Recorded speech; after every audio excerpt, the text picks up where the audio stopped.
Texturing का question हम cover up कर लें पहले हमारे उस साईफाई इन्वायरमेंट का। सेलेक्ट फटाफट और देन फिर हम लोग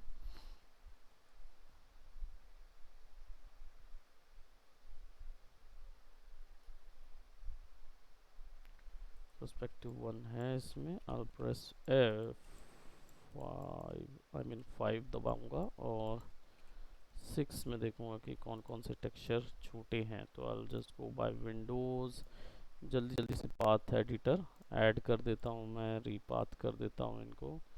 browse and game unreal no, Toshiba incomplete, sci-fi texture environment set and repath, probably repath। दो चीज़ें मिली। Texturing factory,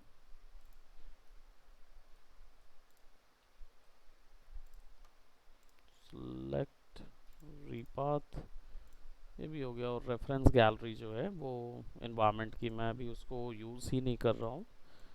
I'll just start with these ones. This one is like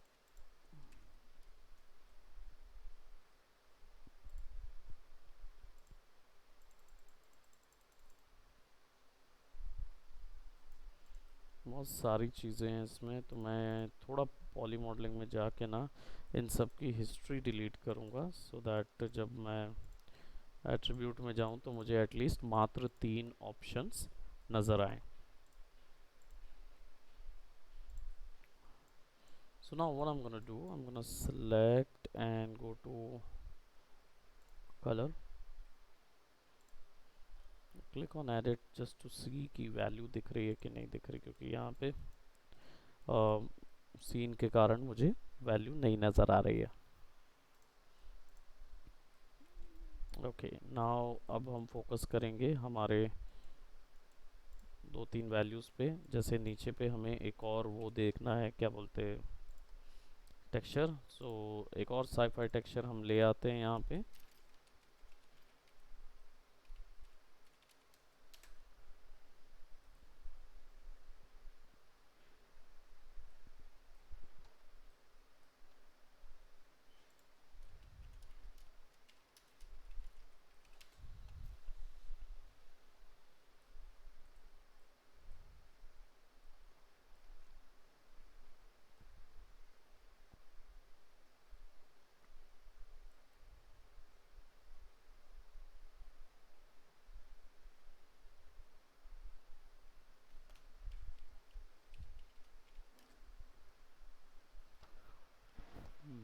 panelling could be this one as well, ये वाली भी ठीक लगेगी। And albedo, seamless, normal और roughness, height and metallic. Emissive भी on करके रखेंगे so that everything we can use. Select करेंगे फिर सर जा। सर सीमलेस क्या है सर? सीमलेस का मतलब होता है जिसमें शुरुआत और आखिर दोनों एक जैसा हो। जैसे मतलब जहाँ से टेक्सचर शुरू होगा ना वहीं से टेक्सचर ख़त्म भी होगा। तो जब आप उसको एक बार लगाते हो तो कितनी भी टाइलिंग कर लो वो टेक्सचर जो है वो सीमलेस ही रहेगा। मतलब उसमें कोई सीम नहीं बनेगी, बीच में कोई डिफरेंस नहीं बनेगा। साइफाई टेक्सचर और या अच्छा ऑलरेडी हमारे पास है ये साईफाई पैनलिंग, ये वाला है। So will go and over here, मुझे लगता है इधर के लिए थोड़े से पैनल डिफरेंट होने चाहिए।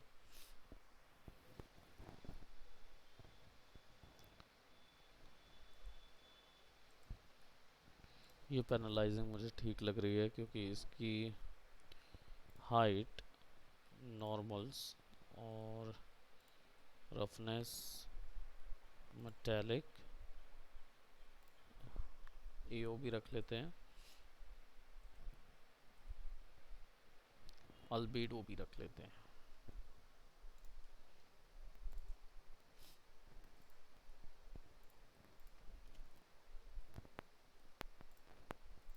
देन कॉपी करेंगे और यहाँ पे अप्लाई करेंगे, एक न्यू साईफाई पैनल बनाएंगे फटाफट। और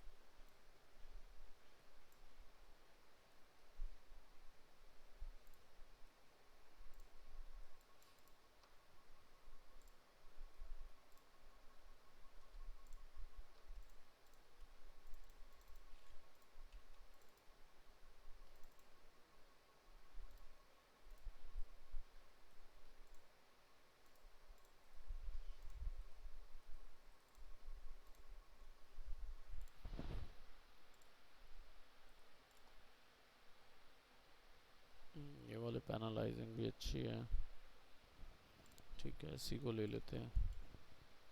ये ऑलरेडी हमने यूज़ किया हुआ है किसी में, मैं इसको डिलीट कर देता हूँ। और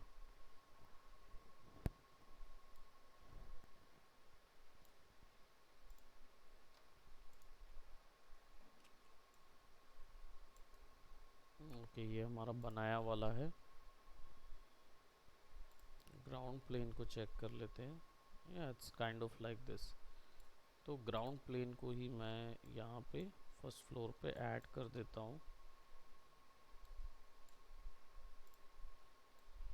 बस अब बात यह है कि मुझे इस पे यूवी प्लानर मारना पड़ेगा या फिर बॉक्स अनरैप करना पड़ेगा। तो मैं इसको ऑटोमेटिक करके 6 डायरेक्शन पे अप्लाई कर दूंगा, सो दैट मेरा जो टेक्सचर है वो काफ़ी बड़ा फॉर्मेट में आएगा। इसको सेलेक्ट करूंगा, यूवी एडिटर में ले जाऊंगा। ये ऐसा क्यों आया?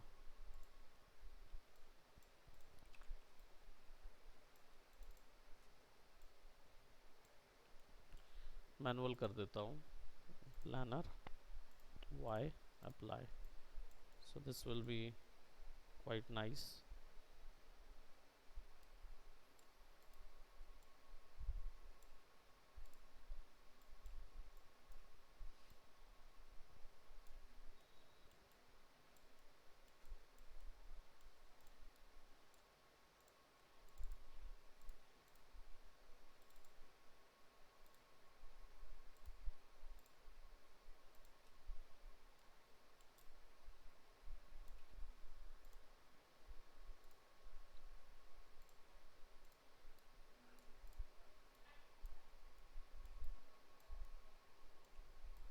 This will look certain good. And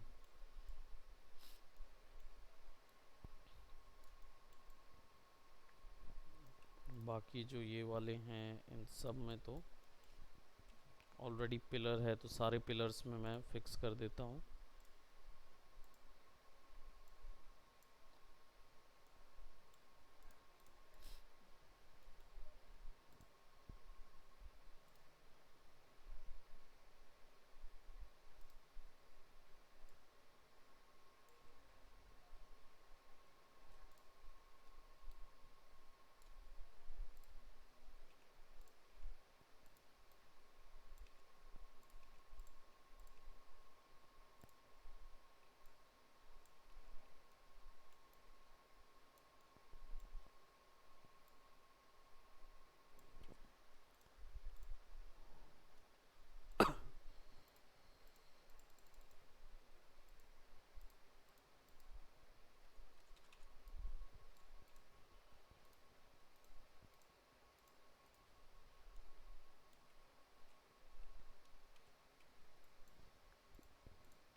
इनको डिलीट कर देते हैं बिकॉज वो अब उनकी पोजीशन शिफ्ट हो गई है, तो बाद में नाटक करेंगे।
इसमें जो पतले वॉल्यूम वाले,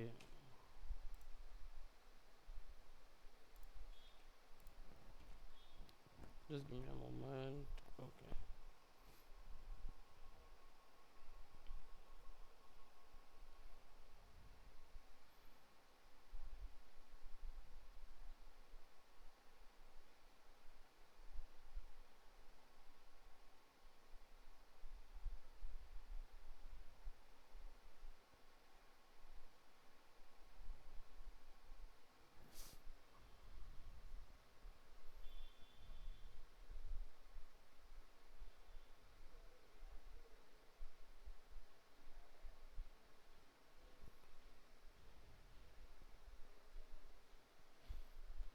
ओके, सो देन मैं इसमें से सारी मैश लाइटें अलग कर रहा हूँ। रीज़न ये है ताकि हम बाद में वापस से इसको प्रॉपरली लिट कर सके, क्योंकि कॉन्सेप्ट क्लियर करने के चक्कर में काफ़ी लाइट्स जो हैं वो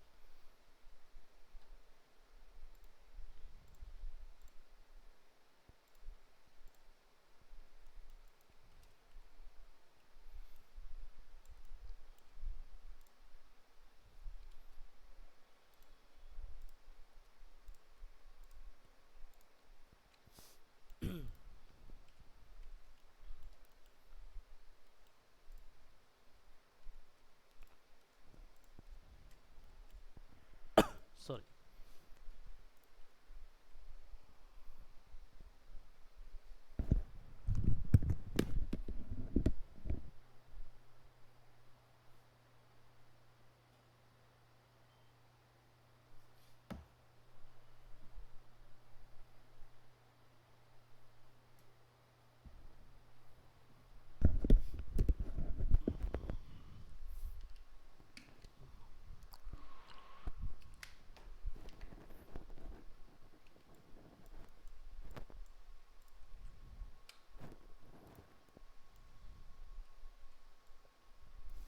ये वाले प्लेटफॉर्म्स के लिए मैं एक नया प्लेटफॉर्म शेडर बनाऊंगा।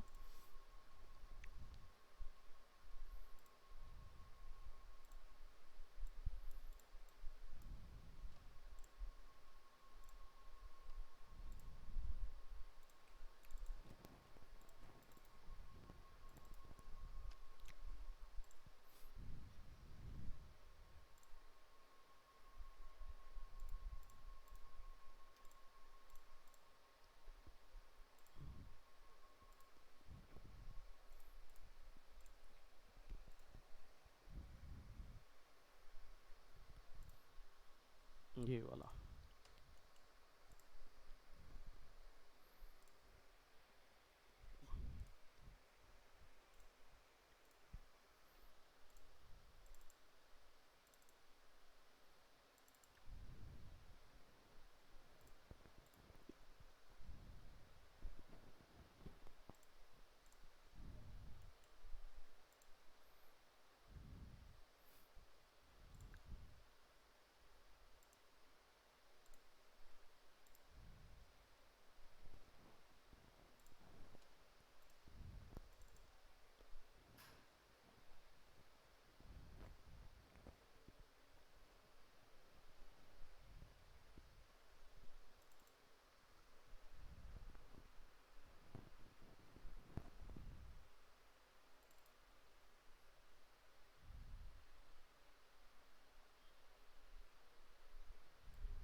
just give me a moment.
Issue बता रहा है।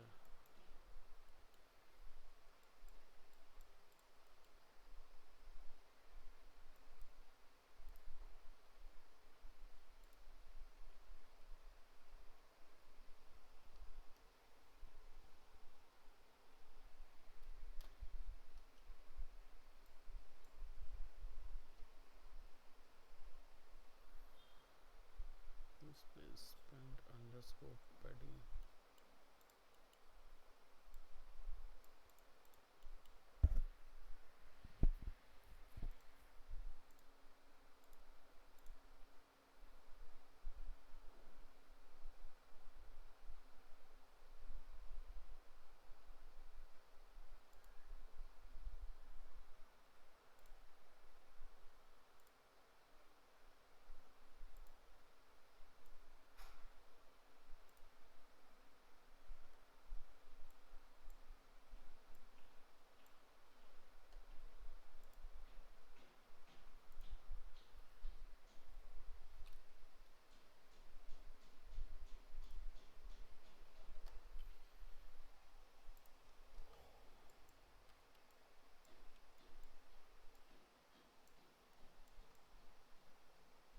मैश लाइट के ट्रेसेस अलग करने पड़ेंगे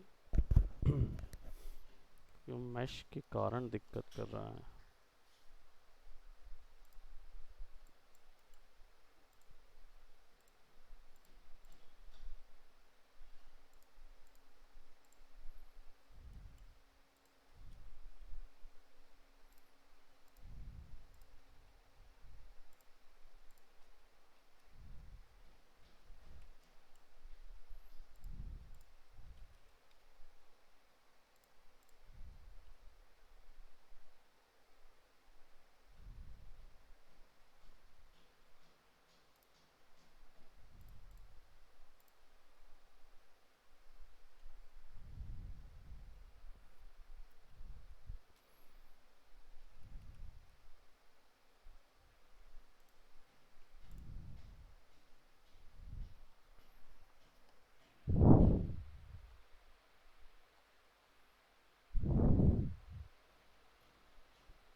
डिस्प्ले पैडिंग सर्च करना पड़ेगा कि पता नहीं कहाँ पे वो वैल्यू मिल रही है.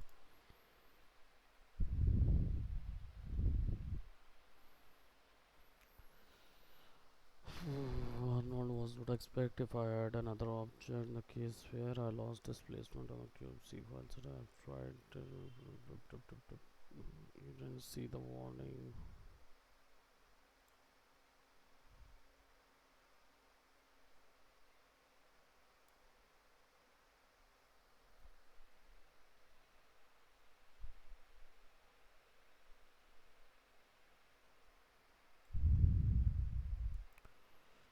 Bounce padding search करना पड़ेगा. We have to search for our platform ledges and we'll have to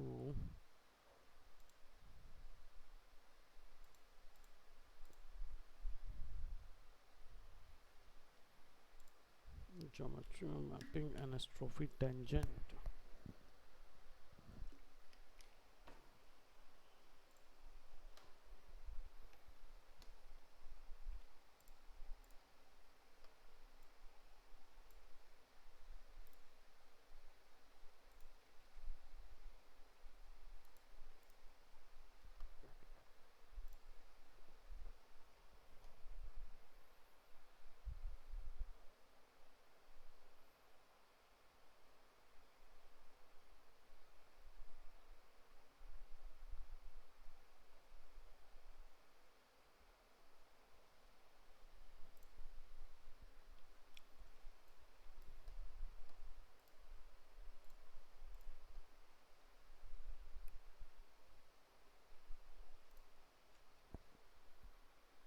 Map by file displacement Arnold volume shader surface shader.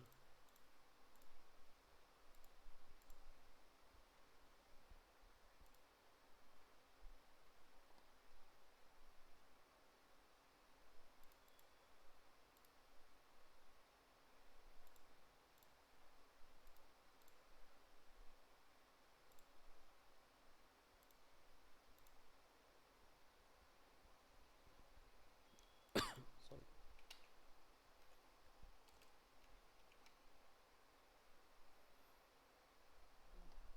Okay, let's remove this one और इसका displacement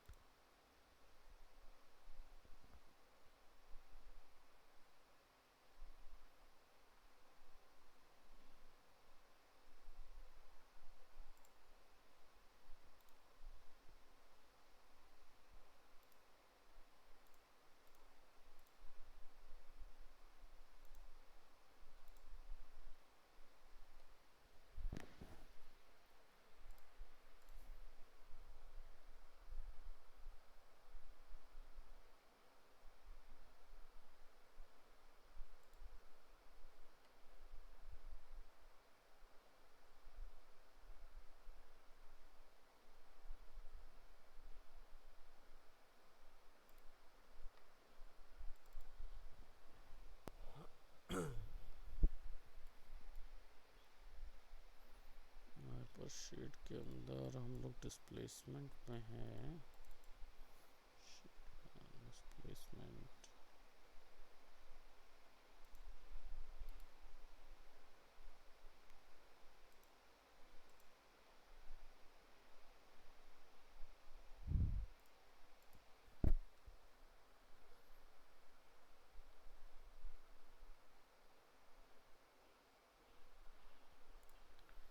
इसके लिए displacement shader तो use कर सकता हूँ मैं. जो वैल्यू स्केल आता है उसको डिस्प्लेसमेंट वॉल्यूम ये है बाउंड पैडिंग. ये वैल्यू यहाँ कनेक्ट हो जाएगी. डिस्प्लेसमेंट जो है वो 0.1 हो जाएगा और आउट अल्फा डिस्प्लेसमेंट में चला जाएगा.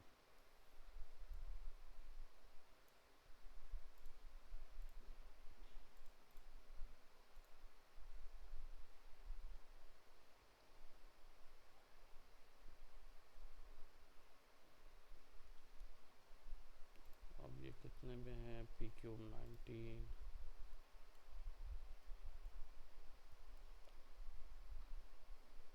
प्रोबेबली ये पहले ये इशू हो नहीं रहा था, लेकिन सारे के सारे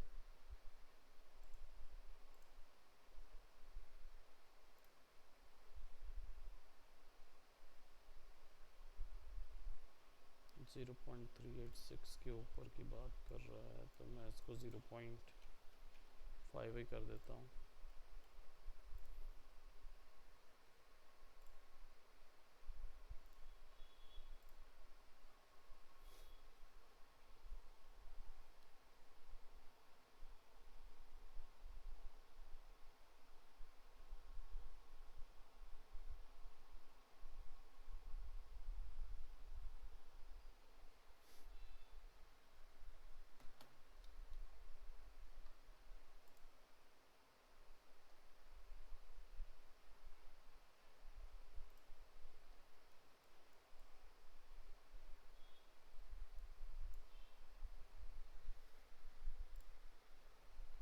ओके, यानी कि ओवरऑल सभी का बोल रहा है वो।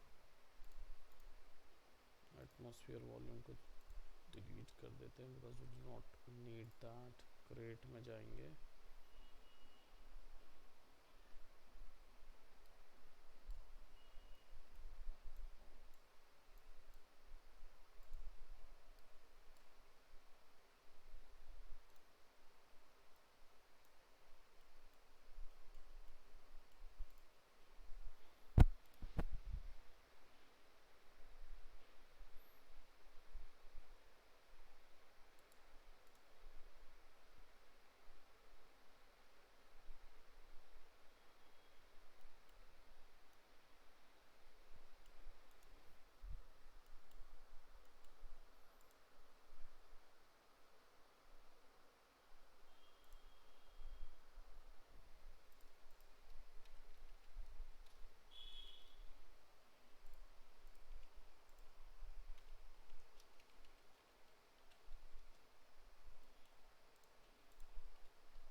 अब रेंडर, वो डिस्प्लेसमेंट इशू कर रहा था इतना ज़्यादा।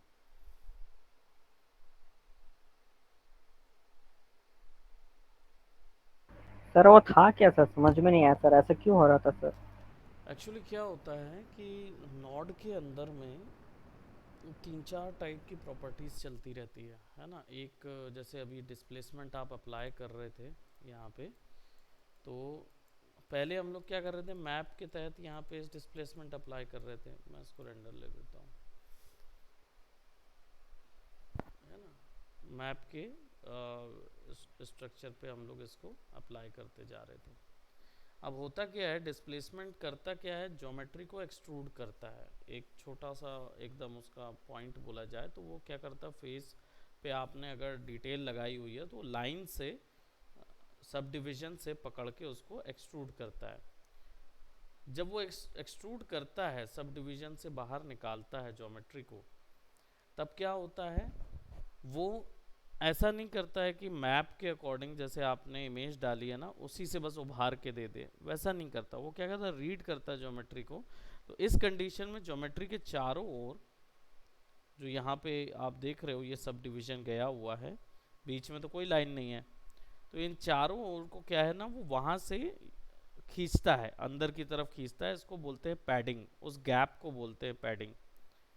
तो गैप हमने दिया ही नहीं था, तो गैप नहीं देने के कारण दिक्कत नहीं होती है, लेकिन कई बार क्या होता है, उसको गैप वैल्यू पे अटक जाती है उसकी रेंडरिंग, इसलिए वो एक्यूरेट ऊपर नहीं आ पाता। जैसे अभी दिख रहा है यहाँ पे ऑब्जेक्ट जो है वो बिल्कुल बराबर से क्या बोलते हैं, आगे पीछे नज़र आ रहा है और पूरा ग्रैप नज़र आ रहा है, ये ऊपर नहीं आ पाता, उभर ही नहीं पाता।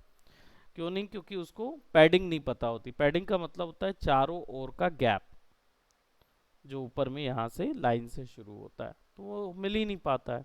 अब उसको क्यों चाहिए होता है, ये जनरली इसलिए चाहिए होता है क्योंकि उसको ज्योमेट्री आगे निकालना है, बाहर की ओर निकालना है दिखाने के लिए रेंडर करते समय। तो अगर वो वैल्यू आप नहीं देते हैं तो वो अपने आप टेक्सचर में से उठा लेता है, लेकिन कई बार मिस हो जाता है, नहीं उठा पाता ना, तो फिर ऐसे एरर देता है। आपका रेंडरर जो होता है अर्नोल्ड, वो उसको रीड नहीं कर पाता, तो क्या होता है वो जहाँ एरर आता है उसमें अर्नोल्ड का जो रेंडरर है उसकी सेटिंग्स में दिया हुआ रहता है ऑप्शन कि आप जैसे ही अर्नोल्ड का कोई एरर आता है तो आप उस एरर को, एरर आता है तो रेंडरिंग रोक दो, तो रेंडर होता नहीं है ज्योमेट्री। और नीचे पे यहाँ पे हमको दिखाता रहता है कि पेडेंट बाउंड ये आ रहा है, ये इशू आ रहा है, इसमें ये दिक्कत आ रही है। अब मैंने क्या किया था, पैडिंग बाउंड को मैंने फिक्स किया, सारों को पकड़ पकड़ के देख रहा था मैं कहाँ दिक्कत हो रही, कहाँ दिक्कत हो रही। तब मुझे फिर समझ आया, मतलब जब मैंने वैल्यू चेंज करना शुरू किया तो धीरे धीरे एरर कम होते गए, तो अब मेरे पास जो ज्योमेट्री वॉल्यूम आ गया वो ऐसा कुछ आ गया। यहाँ टेक्सचर थोड़ा सा स्ट्रेच हुआ है, यहाँ स्ट्रेच हुआ है। अब यहाँ पे हाइट का दिक्कत नहीं होगा, सब जगह हाइट बिल्कुल परफेक्ट बराबर से लगी हुई है, तो जितनी वैल्यू है वो वहाँ बता देता है, बस ढूंढना होता है वो वैल्यू कहाँ थी। तो हमने क्या है, थोड़ा सर्च किया और सर्च करके फाइंड आउट किया कि एक्चुअली डिस्प्लेसमेंट का एक शेडर लगाना ज़रूरी है, क्योंकि उसके अंदर पे डिस्प्लेसमेंट का हमको एक्स्ट्रा शेडर नहीं दिख रहा था। अगर दिख जाता तो हम डेफिनेटली लगा देते। तो हमने एक एक्स्ट्रा लगा दिया पैडिंग कि भाई ठीक है, आपको लग रहा है तो आप ये पैडिंग ले लो। अब ये चीज़ मुझे सारे टेक्सचर्स में करनी पड़ेगी, क्योंकि सारे टेक्सचर्स में नज़र नहीं आ रही है। ये देखो यहाँ पे बार बार एरर जनरेट हो रहा है, तो मुझे वो एरर फिक्स करना पड़ेगा। ठीक है, तो वो फाइंड आउट करना पड़ता है जहाँ पे भी आपको मिल जाए, तो वो एरर एक्चुअल में क्या नाम है, उस नाम को फिर सर्च कीजिए, क्योंकि हर बार बहुत बड़ा स्क्रिप्ट है ना, मेल स्क्रिप्ट बहुत बड़ी है, तो पता करना थोड़ा मुश्किल हो जाता है। ठीक है, सो इसको मैं टेक्सचरिंग कवर कर दूंगा लगा के। और टेक्सचर्स में और कुछ ऐसे टेक्सचर्स हैं जिनका आपको लग रहा है कि मुझे बनेंगे नहीं ऐसे टेक्सचर बनाते, कोई ऐसे हैं? फिलहाल तो नहीं है सर। फिलहाल नहीं है, क्योंकि हमारा इस वीक पे हम लोग ऑर्गेनिक टेक्सचरिंग हमारा यहीं कवर अप होता है, तो इसीलिए मैं पूछ रहा था कि अगर कोई डाउट है तो आप मेरे को बताएं, है ना, कि कौन से वाले चीज़ का है। अगर नहीं है तो कोई बात नहीं, आगे भी डाउट आएंगे तो पूछ सकते हो, ऐसा कोई बाउंडेशन नहीं है कि आप मेरे से आप आज ही सारे डाउट पूछें, है ना। तो क्या है, ऑर्गेनिक में बस यही है कि आपको एक ऑब्जेक्ट को पकड़ना है, लगाना है, उससे पता करना है ऑब्जेक्ट्स का। थोड़ा सा इसमें कुछ एक्स्ट्रा टेक्सचर्स होंगे, अगर होंगे, जैसे पता नहीं कुछ एक्स्ट्रा, अगर जो मैंने शायद प्रीवियस ना बताया हो तो वो वाला मैं इसमें ज़रूर एक्सप्लेन करूँगा, but I have to see first कि कोई एक एक्स्ट्रा नई वैल्यू निकल रही है कि नहीं। यहाँ पे ज्योमेट्री बहुत छोटा नज़र आ रहा है, आई हैव टू सी कि वो प्लेटफॉर्म की वैल्यू इतनी कम क्यों नज़र आ रही। प्रॉबेबली हाइट वगैरह थोड़ा सा कम हो गई होगी, so will see to it. ये कुछ छोटा नज़र आ रहा है।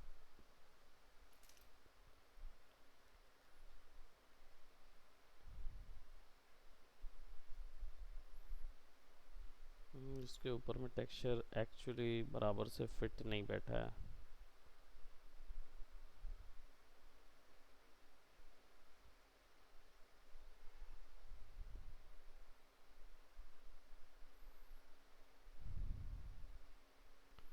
सो अभी के लिए इसको यहीं तक करते हैं, ठीक है, and then will see what more we can do. तो अच्छा इनऑर्गेनिक, सर, ये जो हाँ हम जो रेंडर निकालते हैं सर, तो इसमें जो नॉइस आता है सर इमेज में, तो हाँ, इसको ये क्यों आता है? मतलब इसको गायब करने के लिए क्या कर सकते हैं हम लोग? सैम्पलिंग बढ़ाइए रेंडर की।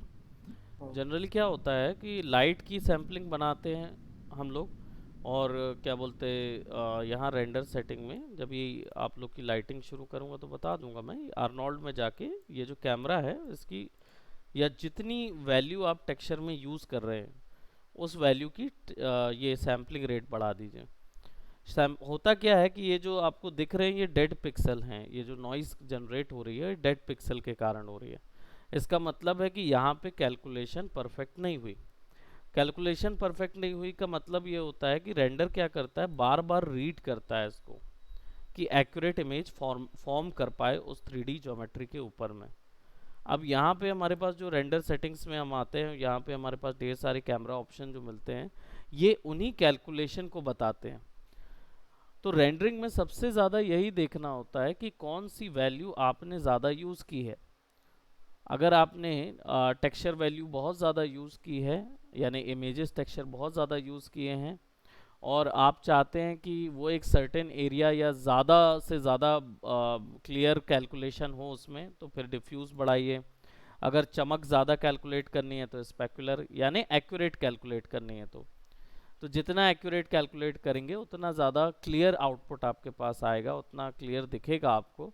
लेकिन ये टाइम कंज्यूमिंग होता है, इसलिए इनके बीच में एक बैलेंस क्रिएट किया जाता है। तो आप कुछ नहीं है, कैमरा और डिफ्यूज़ को 4-4 कर दीजिएगा, और अगर तब भी थोड़ा लेट करे तो फिर आप ये एडाप्टिव सैम्पलिंग को इनेबल करके एक बार रेंडर निकाल के देखिएगा। थोड़ा सा टाइम लेगा लेकिन क्लियर कर देगा। और अगर आप वो यूज़ कर रहे हैं अपना ये वाला आर्नोल्ड का ये वाला जो रेंडर होता है, रन टाइम रेंडर, तो उसमें फिर आप डी नॉइज़र लगा लीजिए तो पूरा डी नॉइज़ होके आ जाएगा। ठीक है। Okay sir. Okay. Okay, so that's it for today. Bye bye, take care. Thank you sir. Welcome.